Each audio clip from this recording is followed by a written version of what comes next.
咳嗽、發燒、疲倦、肌肉或者身體腫痛呢啲症狀同流感好相似，但係其實有可能係感染咗 RSV。咁咩係 RSV 呢？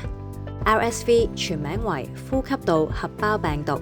RSV 感染全年都有可能發生，主要通過飛沫或者近距離接觸傳播，會引起呼吸道感染。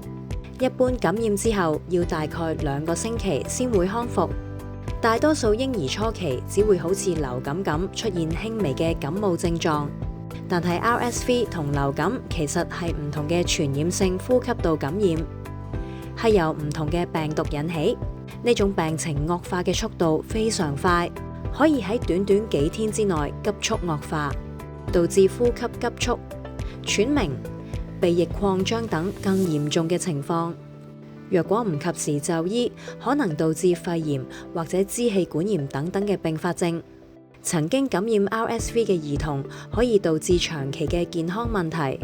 研究顯示，曾經感染 RSV 嘅兒童未來患上嚴重呼吸道疾病嘅風險大幅增加，包括哮喘等慢性病。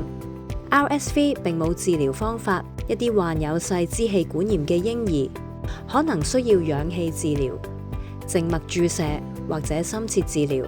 家長應該特別注意嬰兒嘅健康狀況，保持良好嘅衛生習慣，並喺必要嘅時候尋求醫療幫助。